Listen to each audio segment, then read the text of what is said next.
Alright, fellas, we are back with round 7 of Supercoach in 2021. Um, Better week than I've been having. Top 2% score, take it. Moved up in rank 2000, I'll take that, or 2600, I'll take that. 2 league wins, that's good. And a bit of money made around the board with the team. Let's get into it. Defense was pretty good this week. Of the 5 big players we've got, 4 of them tonned and put up pretty good scores, over 110, besides one. Stuart Lloyd did good. Lloyd's scoring's gone down a bit this year, but I still think he can make it up in the second half of the season to get to a 110 average. I think Stuart will kind of remain where he is, sort of. 109, maybe drop to maybe like 107. Laird has been on and off the last couple of weeks, so hopefully he comes back to form. Kind of just a poor game. Short and Bose, good game from both of them. Short's average is going back up, so if you haven't got him, now's like the perfect time to bring him in. He's at 480k, under 500, puts out the production of a 500k defender, which is really what you should be looking for at this point of the year. Players performing better than what their price says. Butts was really good as well. He is a constant field option if you haven't got anyone else. But I think you keep him until the buys. I think he's good enough that he'll just keep making money. He could go, I'd say, 330k, and then you trade him, because I think that will be his max, but we'll see. Midfield, McRae, Steele, Walsh. Steele was... Merritt and Brayshaw did pretty good. So again here, out of the 5, we had 4 good scores. Merritt... I'd say McRae is underperforming. Merritt's kind of where I thought he'd be, honestly. I think he's going to be around a 107 average. McRae, thought he'd be better. Just didn't happen. Kind of an off game, but there's nothing to read into there. It was just off game. I think his efficiency wasn't as good. This being recorded on Friday. Not gonna lie, I forgot to record this week completely. His efficiency wasn't amazing, so that dragged down his score a bit, and I don't think he got as much as he usually does. But it's whatever. He'll probably come back this week against Carlton. Yeah, he could put up like a 130 versus Carlton. It's probably a captain option for like 95% of people. Steele, Saints played good, but it was 1 week, so they're probably going to go back to being bad, and Steele ends up carrying him again, and he goes back to like a 105 or something like that, which you want more, but 2 things need to happen. Saints need to get better while giving Steele the ball. This time, Saints played good, but Steele was like parked up forward, doing nothing, while Brad Hill was like a 30-touch player or something like that. No, well, Zach Jones was like a 30-touch player. Walsh, crazy. I can't believe I didn't start this guy. He was in the team, and this is like meme-worthy. I took Rowell over Walsh. I don't understand how I did that. I don't know I know what the thinking was. I like Rowell more, like in terms of like favorite player rankings. Rowell's higher than Walsh, but let that cloud my judgment. Should have taken Walsh. But he's in the team now. He's easily like a top 5 mid right now, like easily. I think he's like top 3 actually. Merritt 107, good game from him. Like I said, it's just all about efficiency for him. He'll get the touches because there's no one else at Essen to really compete with for touches. Like there's McGrath, but he's not really a disposal racking up midfielder. He's kind of just like a all-around midfielder. So yeah, it's all about his efficiency.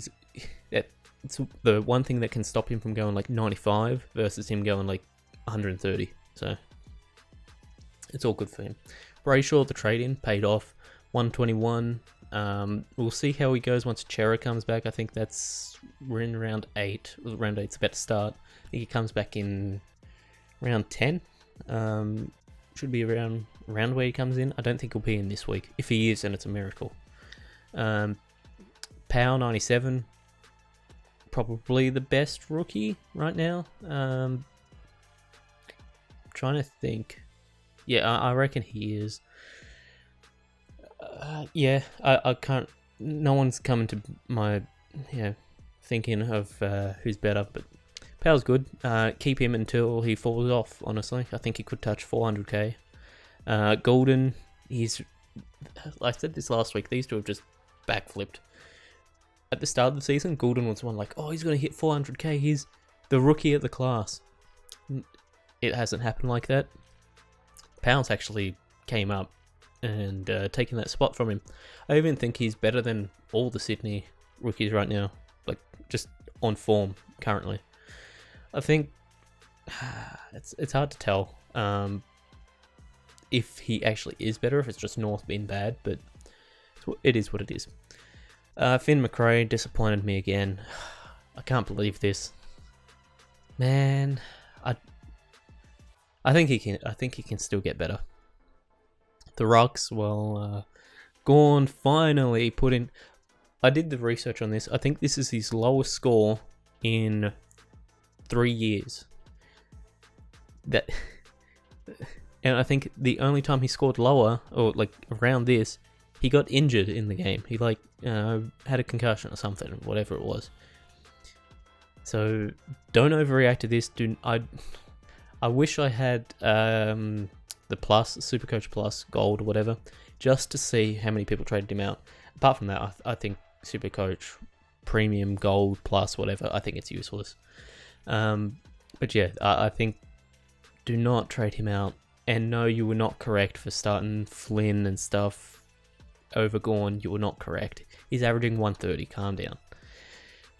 Grundy 144 took that score. Obviously, always take a 130 plus.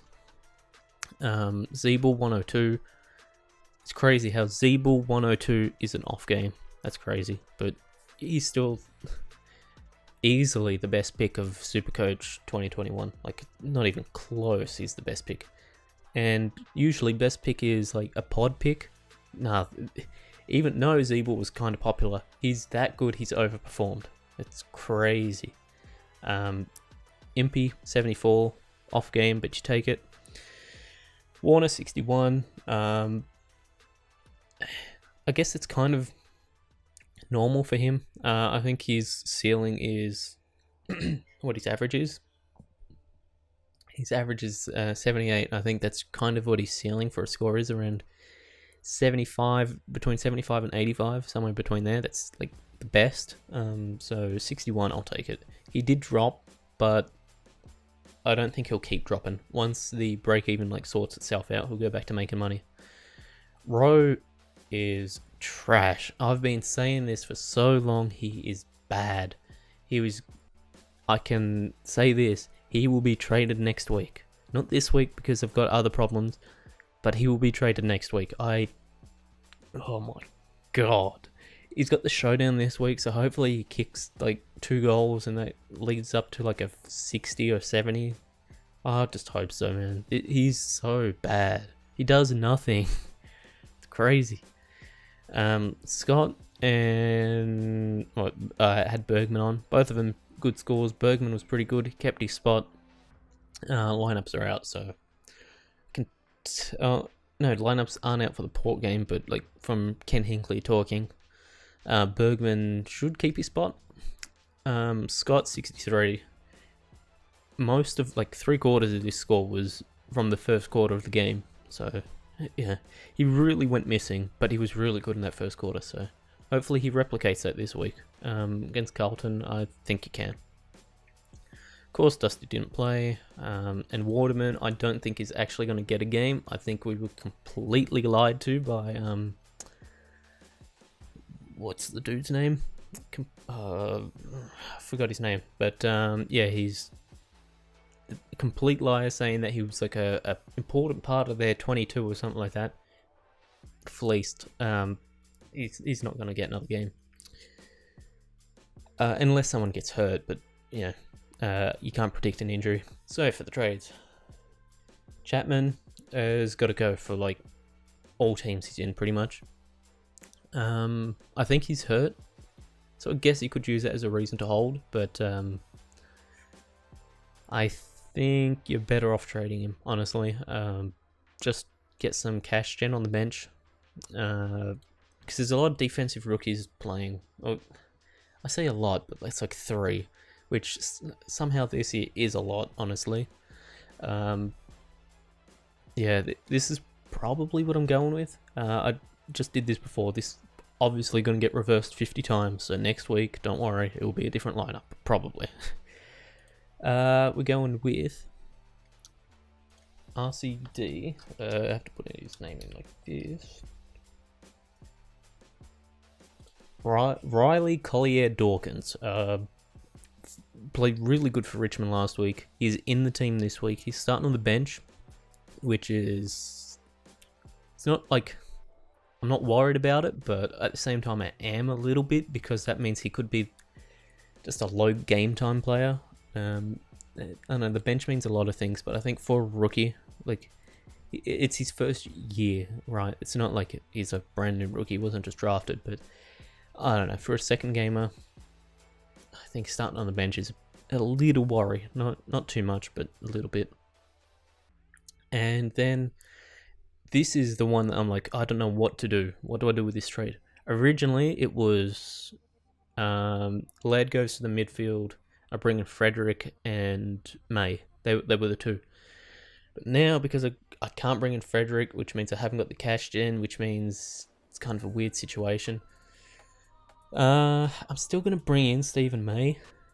And what this does is give me 6 premium-ish mid defenders with the prospect of getting Ridley next week.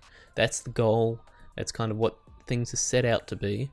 It's set to go as this, with next week I trade out Scott, which I somehow get into the... I think I do this actually. Yeah, do that. Yeah, and then I can just go bang, bang. McRae has kind of disappointed, but I still take him over Rowe. Not a fan of Rowe. And then next week, Scott gets traded if there's like some sign, or if just his money's good. Scott and Laird comes into the midfield, and then I bring in Ridley in defense with someone coming in. Right, for all I care, it could be like a 102 key player that's never going to play a game. Trades are getting low.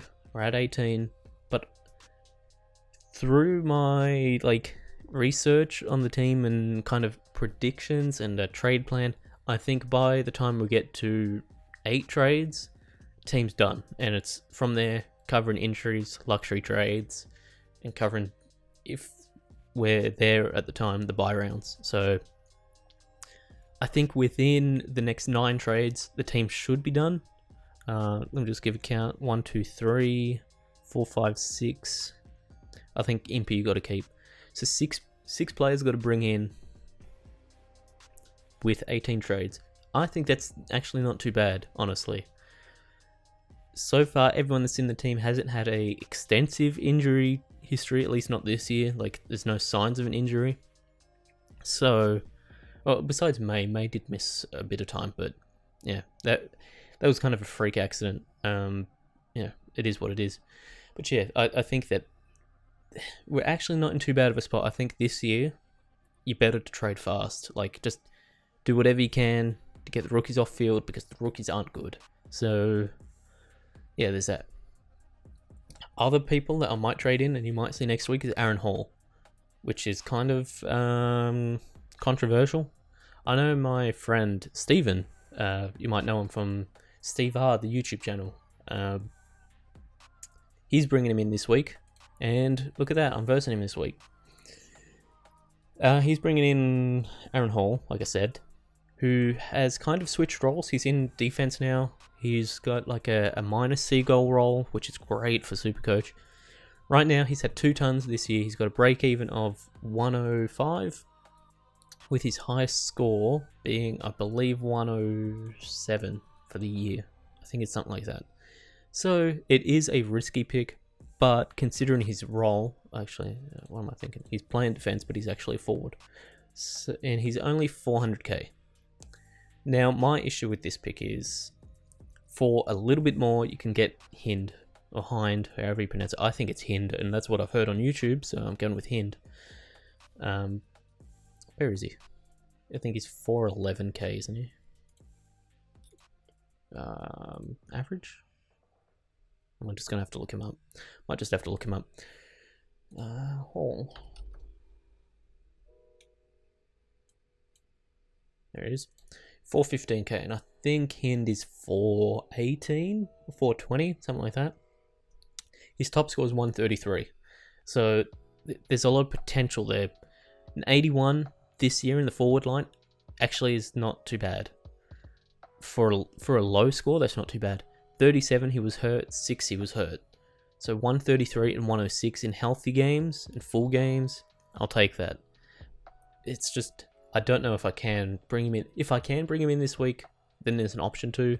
It is very high risk, so I wouldn't kind of recommend this trade. I'd say if you've got nothing else going on for you and you need a forward this week, he's 430. I guess that is a pretty big jump. I thought he was a bit lower. Alright, let's see who else there is at this price range of just under 4. Go 430 and under. Got Atkins. Atkins, I'd say, is a better pick than than Hall. Not because of cash gen, you've missed the cash gen, but I think in terms of consistency, Atkins is probably better. I think he's going to go about a 90 average, which, I mean, that's not great. 90, I guess he's got a couple of tons in there. He's played more full games. I don't know. I guess there's, in this price range, there's a lot of positives and negatives to everyone. So in this range, you just, like, I've actually had a look at Jake Stringer's scores, and I don't find these to be that bad. Can this load up? 86, 84, 92. He's only got 1 ton, which is a bit of an issue. Is this gonna? I'd like to see his actual stats. It's not gonna work, is it? The past 2 weeks, he's had a fair bit of CBAs. So that, I actually don't think that's too bad of an option. Again, I wouldn't recommend it, but it's putting out options. It's, you know, it's not the worst. But yeah, that's it for this week. See how it goes. Should be alright. I don't see any huge issues here. I think the lowest score of the team will again be McRae, but it is what it is. Hopefully Brockman's back. He had a good VFL game, so hopefully he's back. But yeah, until next time, tasty out.